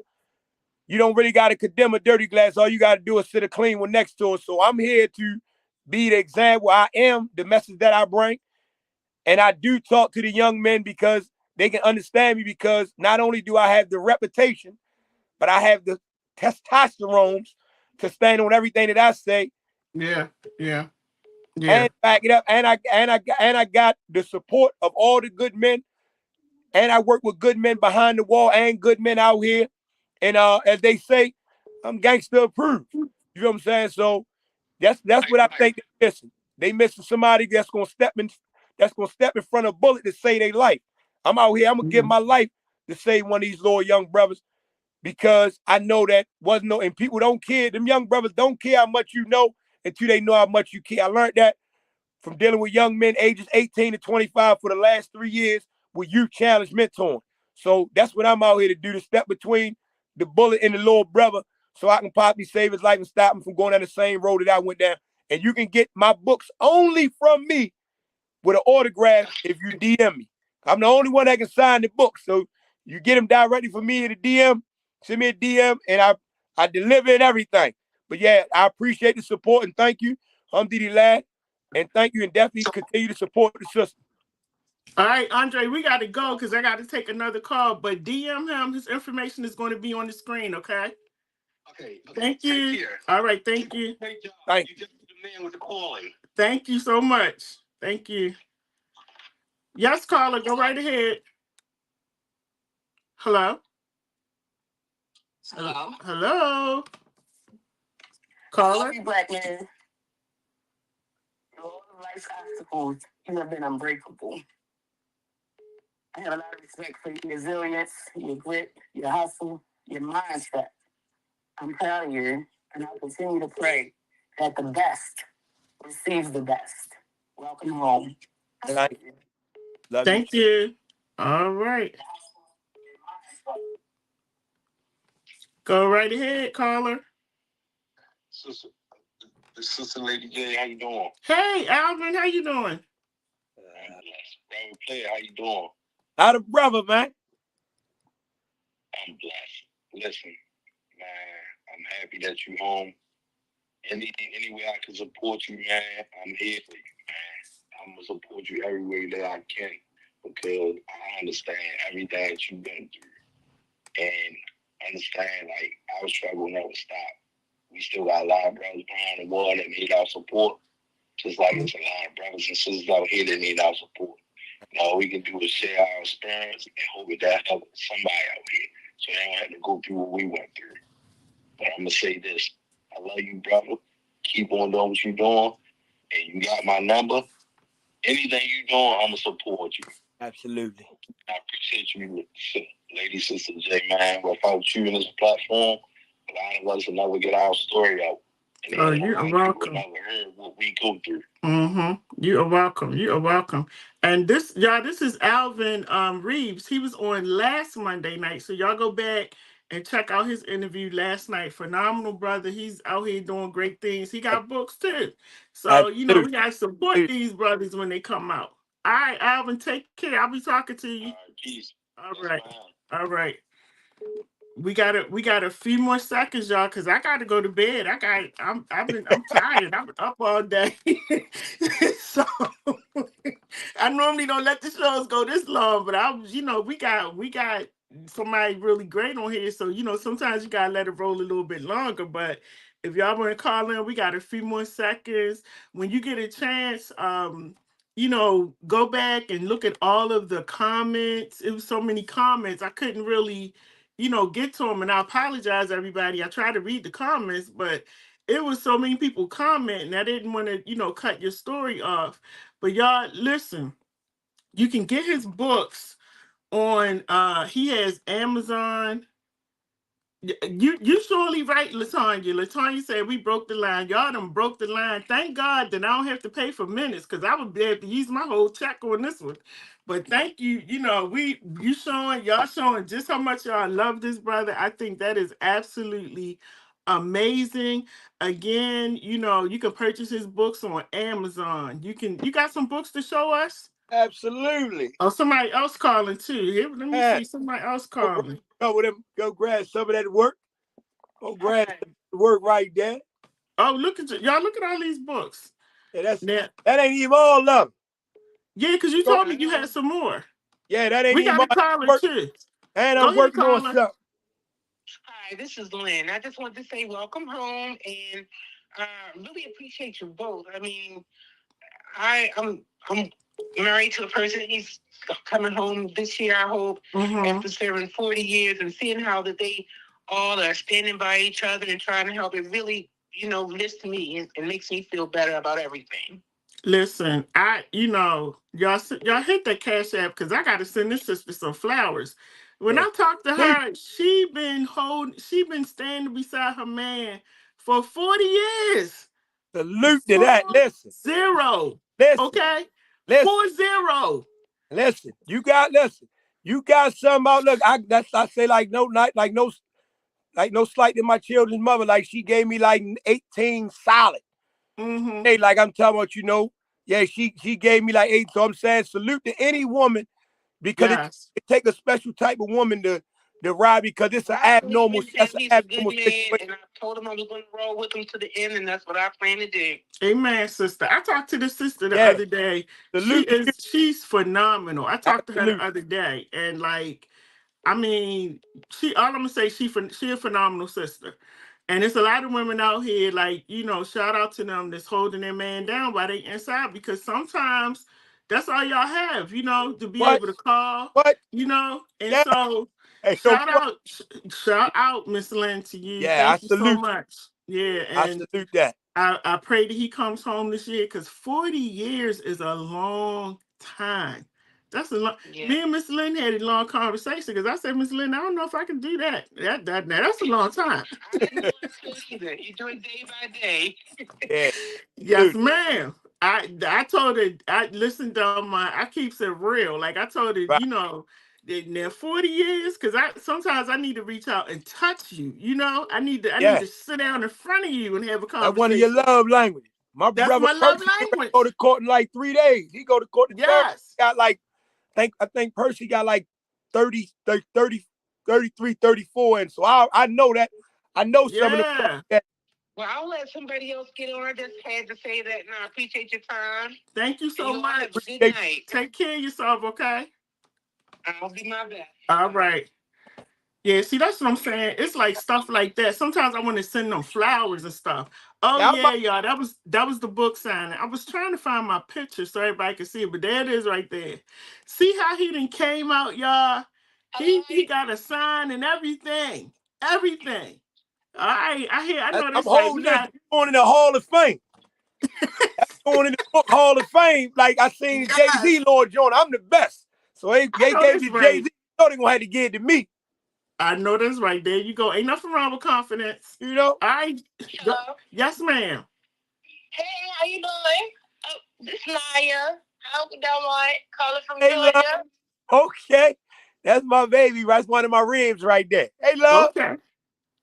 Yeah, we was calling to say congratulations. Keep doing good things, man, Fallon. Yo, Fallon, I love her. Hey, love. Hi, Uncle Delmont. Hey, love. Hey, Lady J. Uh-huh. That's my youngest niece. You know what she told me? She said, Uncle Delmont, you famous. Alexa know you. I didn't know all that. I said, who is that, your teacher? She said, no, that's the computer. I said, who is Uncle Delmont? Alexa said, he's a well-renowned author.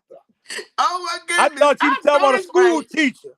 Oh. I turned out on the big pie. She make the best grilled cheese in the world. Okay, I know that's right. And she said, I sure do. Confidence. There we go. I just running out fast. I know that's right. That's awesome. Thank you, sweetie. Keep being great, okay? Okay. All Thank right. you so much. Thank you, Dr. Lady J. All right. All you're doing for the family, for everybody. For yes. Thank you so much. I appreciate you. You are welcome. Love y'all. All right. Take care. Love you. Bye-bye. Now, and so y'all, I want to also tell y'all that sometimes I get calls because we have women out here who are holding down a family. They're also, you got to help the brothers while they are incarcerated. And I thank Lynn because Lynn really broke everything down for me the other day. And sometimes y'all, I give the money out of my pocket, but I need y'all to hit that Cash App because we want to be able to support them if they need to get something. There's been times I done took shoes out of my closet, I took my coats, to help them because even though they're supporting these brothers, they still struggling. They still got their bills that they got to take care of. So we got to be the village for them until these men come home. I think we got a call. Is somebody on the? Hold on. Somebody on the line? Yes, how you doing? I'm good. How are you? I just wanted to say congratulations to making it home. And who's calling? Hello? Yes, can you hear us? Yes, I can. Okay, and who's? Yes, who's calling? Miss H. Miss H. Okay. Miss H. Okay. Me and Delmont looking confused, like yeah, I missed the P. You know who this is. Oh, okay. She said you know who it is, Delmont, so I'm gonna leave that right there. Okay, I don't. All right, Miss H. Thank you so much for calling Thank in. you, Miss H. I'm Mr. P. All right. All right. Miss J. Okay. All right. Got another caller. Go right ahead. Hey, how you doing? Hey, player, it's D. Hey, what's up? What's up, Kat? Hey, how are you? Oh, how you, Lady J? That's my rap. That's my co-defendant wife. Oh, okay, okay. Yeah, like that's the one. Like, yeah. Like, I just wanted to say I'm proud of you. Thank you. I love you. And he said that he love you and he proud of you. Okay. That means so much to me right there. Cause Lady J, I wrote him and asked him for his forgiveness too. I asked for his, but I also asked him for his because essentially he ruined his life, and I took a lot from that he can never really get. That I can never really give him back, right? So that's why the least that I could do was dedicate the last book that I wrote to him in the victim's family and stuff like that, right? Wow. Yeah, because I took a lot. You can't unring no bells. But I plan to really give my life to stop anybody from ever having to feel what his family felt, what Mr. Stewart's family felt, because you know what I'm saying. Like I never want the person I am today could have never done with the little boy I was in 1998 did. Like there's no way, not sleep easy. You feel what I'm saying? Like so yeah, shout out again to my rap buddy, my co-defendant. Frank Lance, man, like I love you, bro. And again, I said it then, I say it now, man. I'm sorry for what I done to you, man, what I did to you. And it should never cost a man 25 plus years of his life solely being somebody's friend, man. And I ain't gonna sleep right until they release that man. Now, I want to say too, are you still on the line, ma'am? I'm here. Okay, I wanted to say too that also I do shows also where they can call in. I don't know how comfortable he is with doing that, but we do have brothers that call in. So he's able to call in and I can interview him over the phone. I don't get into, what he's in there for, anything like that. That's more of a call where we're encouraging, and I'll have like a brother like Delmont or another brother on, and they kind of talking to each other so he can see what it's like on the inside, and the brothers that are out encourage the ones that are in. So if he ever wants to come on, the number that you called on just now, you can call or text me on that number and then we can set it up. And everybody understands they calling in and the phone will cut off and he got to call back again and we wait, but it's just this is just the outlet for them to let them know that it is people out here. Everybody's not against them and lock them up, throw the key away. But it's a lot of people out there who love these brothers and sisters and want to be out here to with open arms to help them when they come out. So, definitely if y'all want to do that, please feel free. And like I said, take my number. If you need anything, that's the number to call too, okay? Yes, ma'am. We were trying to call because he wanted to talk to Delmont, but he also wanted to shout you out as well, that you do so much for them behind the wall as well. So I will definitely take your number. Okay, yeah, give me a call because I want to find out where he's at and also add him to my list that's on the tablet as well. Okay. Okay. All right. Don't forget. All right. Okay. Come on. All right. Okay. Bye-bye. So, y'all, that's what we got to do. And I'm, for those of you who have not watched me before, I'm a chaplain. And so a part of what I do is I go with these brothers and sisters in and out of prison. I go into the facilities to meet with them, to talk to them. Sometimes loved ones have passed away. I go in there, to be that middle person, to go in to let them know what's going on. I'm talking to the family, talking to them. Go to detention centers to see the kids. So it's a lot of things that's involved, in doing this. And oh, my good brother Ricky Vaughn. Hey, Ricky Vaughn, you should have called in. He need to. Let me tell you, Ricky Vaughn, call in if you can. The number's on the screen because this brother need to hear your voice. Mr. Ricky Vaughn got a fascinating story. Fascinating story. If you can, Ricky, I know you probably oh, where you at in Asia somewhere, Ricky? Because I know you traveling, you all over the place. So if you're not too busy on a boat or on your yacht, give this brother a call because I want him to hear your voice. But yeah, so that's the other reason why, because I to be honest, Delmont, I don't like doing the whole Cash App thing. I just like to do my shows and go cook or whatever I'm gonna do. But on this particular show, because I get so many calls, like it's crazy the amount of calls I get. And like I said, in all the different facilities, because we're also on iHeartRadio. So what I do is I take the shows and I download them to iHeartRadio, and somehow the brothers are listening to it, And so everybody has this 443 number. Everybody got that number, and so when they call and they need help, or they've called for their lady, that needs help, or maybe something happened and they are upset. They like, Lady J, you got to go help them. I'm like, okay. So that's why I have the Cash App up too. So y'all, anything that y'all can give, that's what that's for. It's not for my bills because my bills are good, but this is for what we're doing here tonight. So Delmont, listen, I guess we came to the end of the call now. Let me see. This is from Miss Lynette. Now, who's Lynette to you again? Lynette.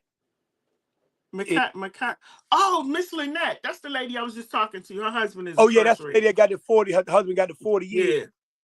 Yeah. That's her. That's Miss Lynette. She's a good. Oh, by the way, Miss Lynette said if there's any woman out there, because I definitely want to make this announcement. If there's any woman out there who's in a situation like her, where you are waiting for your loved one to come home, your partner to come home, Miss Lynette says she will be happy to talk to you because she knows the ups and downs of being able to go through that. And I thank God for Miss Lynette, because when y'all be calling me, I have no clue. I don't even know what to tell you. All I can do is kind of listen to you crying and all of that. But I'm thankful for Miss Lynette. So if there's anybody out there, please let me know. She says she'd be happy to talk to you. We got another caller. Go ahead, caller. This my name's Antoine Player. Antoine. Hey, let me tell you right now, before you call up in here playing, right? I'm gonna fire you up on this joke. Now go ahead, D. What's going on, brother? What's up, big bro? How you feeling, man? I see this positive energy that's going off right now. I'm loving it. Mm-hmm. I love it too, bro. All them positive people that's throwing their shout outs to you, showing their love. It's just a beautiful blossom flower right now. Just spreading. Absolutely. I love you, bro. Man, I'm looking at my daughter call, my grandbaby call. I just wanted to show my love to you, man, because, man, I'm so blessed to have you home, man. That's amazing. We're so blessed to have you home. Thank you, brother. We got our strong mother that's holding on to her situation, but we there. And I got you by my side, as well as the rest of the family. Yeah. You can't ask for nothing more. Thank you, Lady J, for putting my brother on the map. You were welcome. Were you the one that was in the courtroom? Yeah, that's him. Yes, okay, so I know who I'm talking to. Because I remember the name. Yeah. Okay. Yeah. shout out to y'all for being an amazing family, because sometimes I talk to these brothers and even to these kids, they don't have no family support. So shout out to y'all, for being the support. Ricky Vaughn, call me right back. Ricky Vaughn, call back. I appreciate that.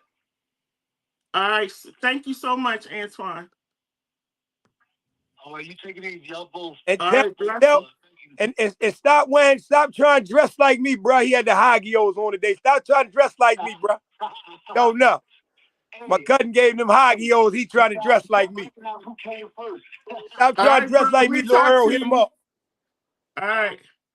Ricky Vaughn. Ricky Vaughn, can you hear me? I can. How are you? I'm good. How you doing? How are you, Dr. Lady J? I am doing great. Listen, I want you to say something to this brother, and when we get a chance, I need him to meet you in person, because your story is so phenomenal that he got to shake hands with you. Oh, absolutely. I'll be honored. I'll definitely be honored. So I apologize. I heard the closing end of the show. I am traveling, and I pulled over to get some rest. And so I apologize for missing the show, but I heard the welcome home. So I'm going to echo what the kings and queens have just said and say welcome home as well. And Dr. Lady J, you have a special place in my heart. Absolutely. So, same here. You, Queen. That's true. As always. Absolutely. Yes. And let me tell you, Ricky Vaughn, I'm gonna connect y'all, but just to tell you a little bit about him, he dropped out of school, he'd been in the court and all of that.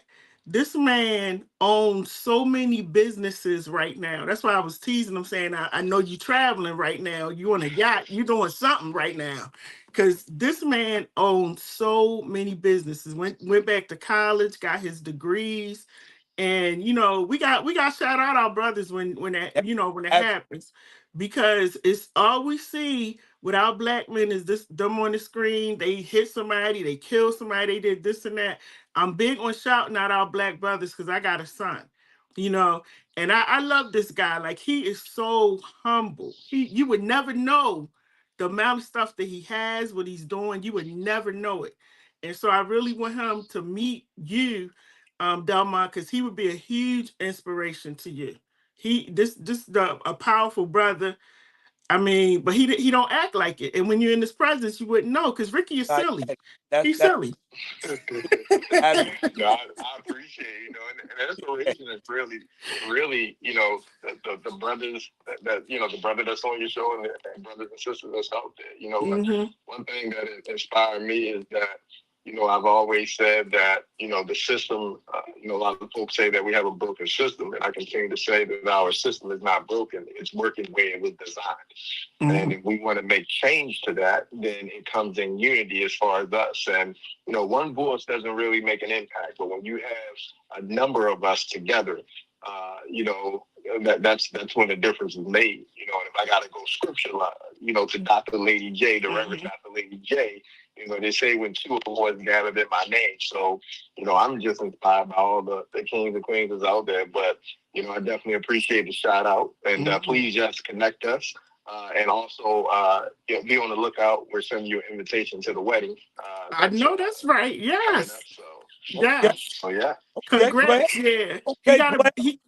He got a beautiful queen. And listen, she is a businesswoman as well, And so they definitely are a power couple, but they like under the radar. You don't see it. I love people like that. You don't see it, they don't flaunt it, But I definitely Mama Vaughn on here. She heard us talking to her son. You know what they say about the mothers, how the mother's ear is everywhere. They could be in the kitchen cooking.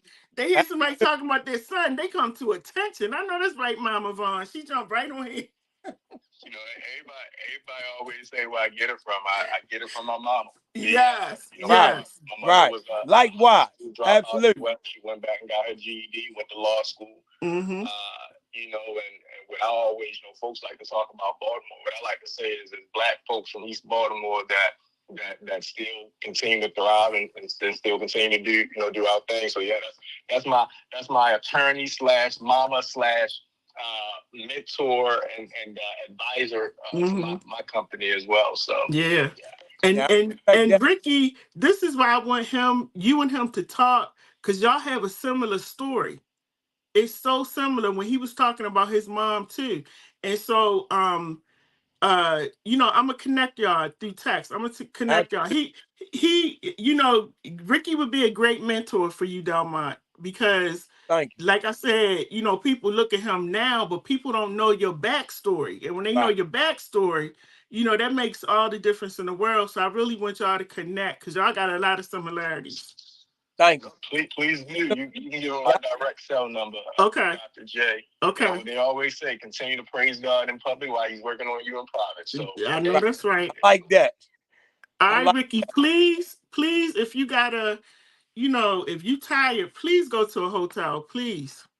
Oh, I am. I'm here right now. I just pulled over and I just decided not to get out the car yet. But I'm also sorry.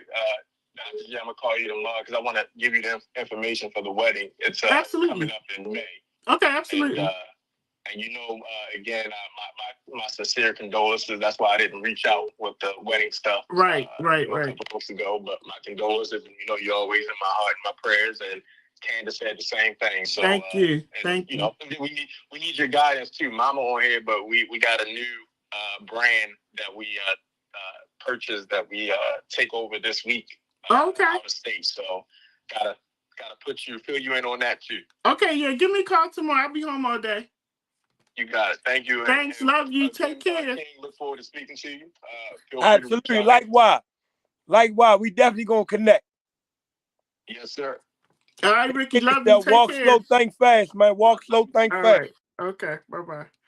Yeah, that brother right there is he sound like powerful. He sound like he got. I always think about, like, I look at my brother Antoine, his wife. I look at my brother, my cousin Earl, his wife Ashley. Like, and they to me they be like powerhouses. Yes. And that's something that I inspire. Like, it's something I look at my cousin Missy, her husband, and it's like I you know, me and my woman was having a conversation yesterday. Like, yeah, I'm out here to really shake the game up. And I told everybody in 6 months I'm trying to run the city. I know that's right. Listen, there is nothing, like I would tell my son, like I would always tell my son growing up, there is nothing that you cannot do. Nothing. When you put your mind, strongest thing in the world is a made-up mind. Made-up mind. I came out here, I hit the ground running. Everything I've been talking about and dreaming about doing for the last couple years, I came out here and started doing. And I literally said to everybody that a lot of people slept on my dreams until I started making them reality. So now I'm out here. Now I'm out here to really put my battery. Just said it's getting low, so I know it's about time to go. And I know, because they look. I'm old, and they sitting up here. They steady calling like we at home in the kitchen. But wait a minute, let me see somebody else. Don't call me. Don't call me after the show over, because I got to call my sunflower. I'm telling you right now. Don't call me. Don't text me. Nothing. I love y'all to death. Salute, Yo, Missy, Deepo, Antoine, Simone, Lil Earl, Trina, Treese, everybody. Like Nuda, Naya, Ruby, everybody, fat. I love mommy, everybody. Love all y'all to death. Me, everybody, get up with you. Don't call me. I love y'all. Hit the fit. I appreciate y'all for showing up for me as always, mama. Yeah, now who's this? This Hamza. Oh, Hamza, how you doing? Big boy. That's my big brother right there. That's big brother. Yeah, he's doing great things. Assalamu alaikum. What's up, my guy? What's up, my guy? Yeah, I was in and out because I had a few meetings I had to attend, but I was in and out listening to your story. You know, I always love listening to your story, my brother. Absolutely, man. Appreciate you. I ain't gonna hold you up, man. You know, you do some great things, man. Absolutely. Alhamdulillah, man. You big bro. Guys right there, LadyJ. Yeah, he was telling me about you. Yeah, man. I'm telling you, when he came back out of state and I saw him, like immediately, and he was sitting in a little cage waiting to see his case manager. I don't even know if you remember when I first saw him again, like 3 or 4 years ago, like 3 years ago, something 3 or 4 years ago, and he spoke. He was like, "You don't even know who this is, do you?" Something like that. He says, "Player." Oh man, I couldn't even recognize him, and it was just such a blessing to see him that day, man. Ever since then, man, I tell you, like, you know, I've been proud of him. Every time I look at him, I'm just proud of him, right? He watched me come a long way.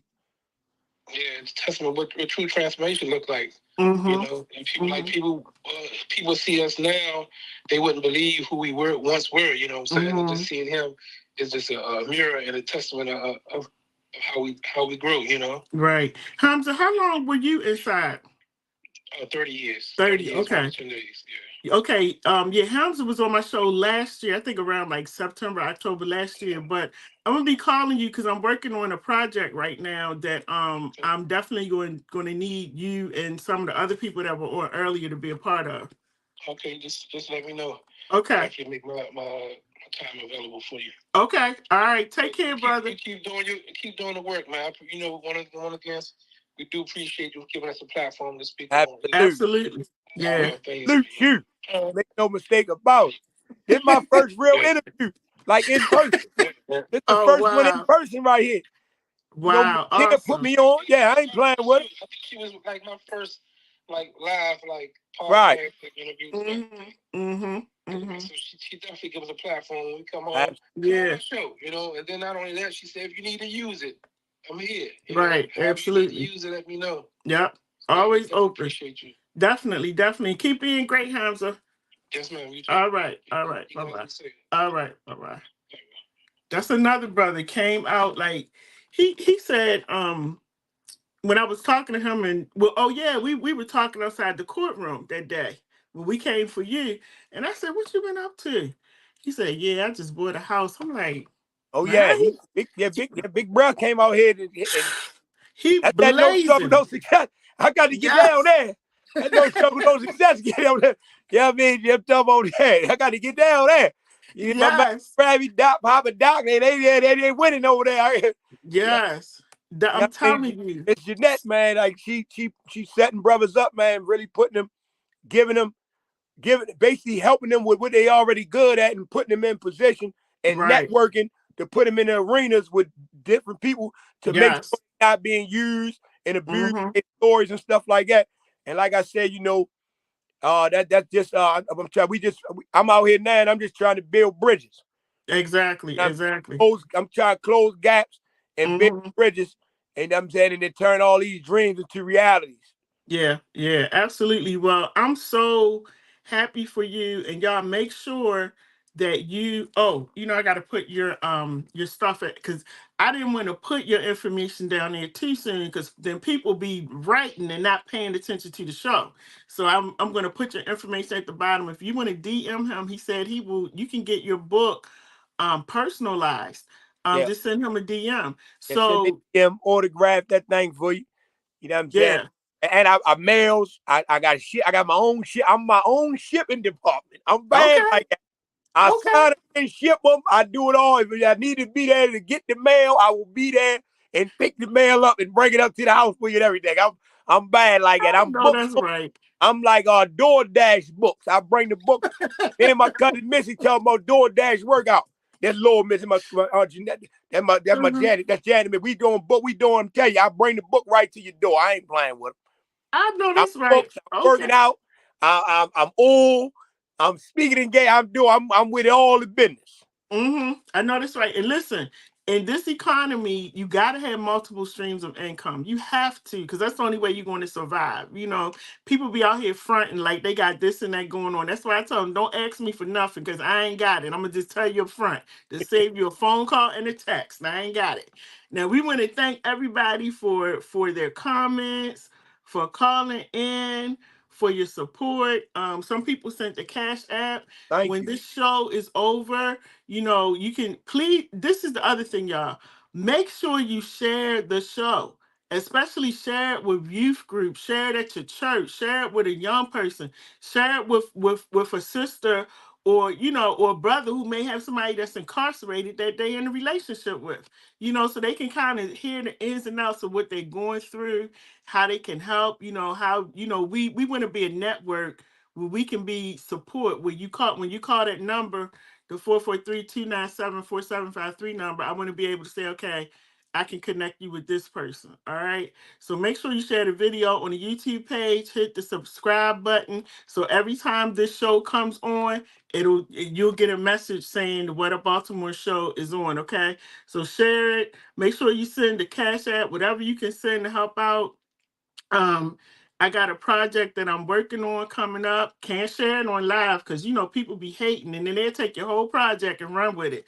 But some of y'all gonna get a phone call that's been on the show before, and I'm gonna let you know what's going on. We're gonna have Delmont as a part of the project as well. But I want to make sure I want to do it over the summer, and it'll be a thing where everybody can come out together and actually meet these brothers and the sisters in person. Okay, y'all? So everybody have a good night. Please be blessed. Please pray for those who are still behind the wall. Please. Great supporters of this show is Behind the Wall Mentors, Beyond the Wall Mentors. Yeah, I'm absolutely. going to pray for my little brother Marco. Thank you, Bakaria Tiba, for everything that you be doing. Yeah, Sean Gardner on the inside. We got Joseph on the inside. All of these people are doing great things on the inside. We want y'all to know we're praying for you. Yes, we're praying for you. We love you. We support you. However, we can help you. Hey, Dr. E. Dr. Eric Holmes, he's a huge supporter of this platform.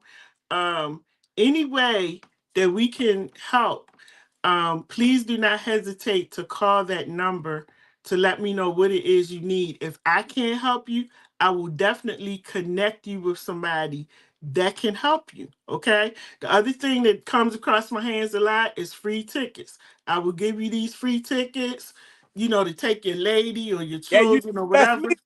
Yeah. To the jazz show, first jazz show ever. Yeah, that's right. Yeah.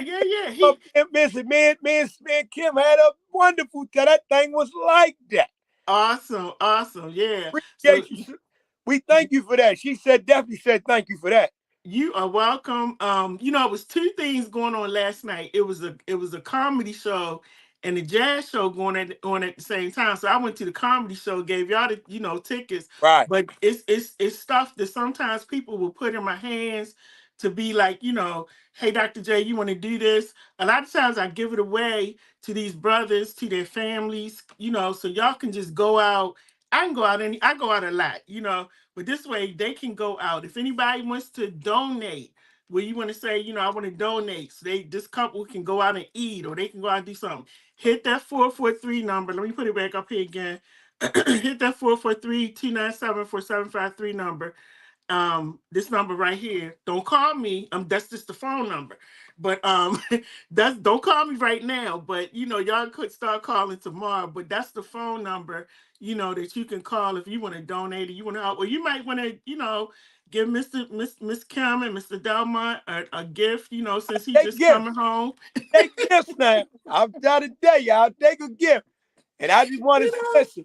And I just want, before I sign off, man, just everybody enjoy the rest of their Ramadan. It was a pleasure. It was an honor. I thank everybody for showing up for me as always. One thing about my family, they're going to show up and shut the house down. That's just what they do. And stay tuned. Your man just getting started. I'm 2 months out here, but I ain't playing with him. 4 more months, I'm trying to be into everything. Movies.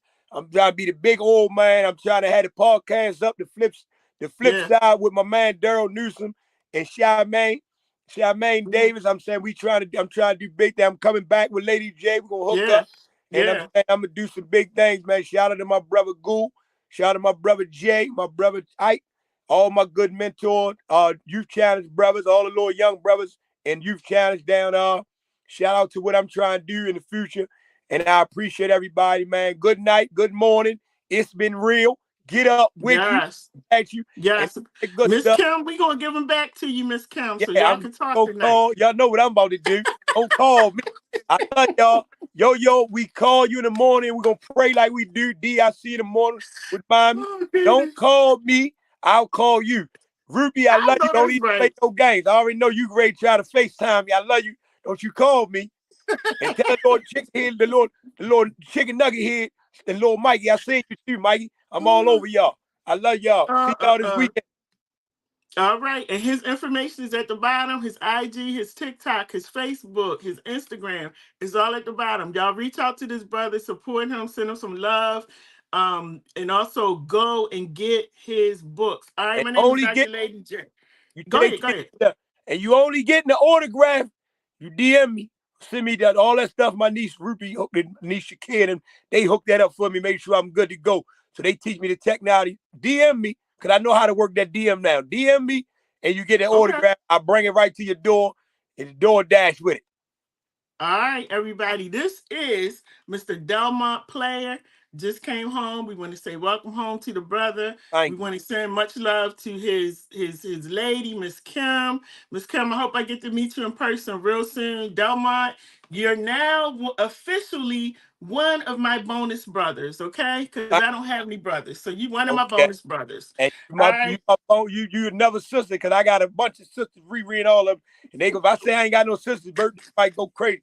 Keisha, they might jump, come tomorrow or something. What would you mean?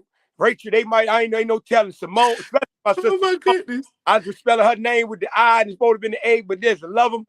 But you're another one of my sisters. Yes, sir. Yes, sir. Welcome Take care to of yourself. Be blessed. You got my number. Anytime you need me, reach out. I'm gonna do some connects. I'm gonna send you some information in the morning. Okay. All right, y'all. Be blessed. Make sure you tune in next Monday night at 8 o'clock. We got Mr. Jamar Russell next Monday night. Another good brother doing some phenomenal stuff. So y'all tune in. This is what Baltimore. Yes, I'm Dr. Lady J. Y'all take care. Peace. God night. God night. All right. Just wanted to let you know that the host of this show appreciates the time that you've spent with them. Now, don't forget to like, share, comment, and subscribe to our channel so you can keep up with everything that we're doing. And most of all, thank you for tuning in to What Up Baltimore online radio, where the people have the power.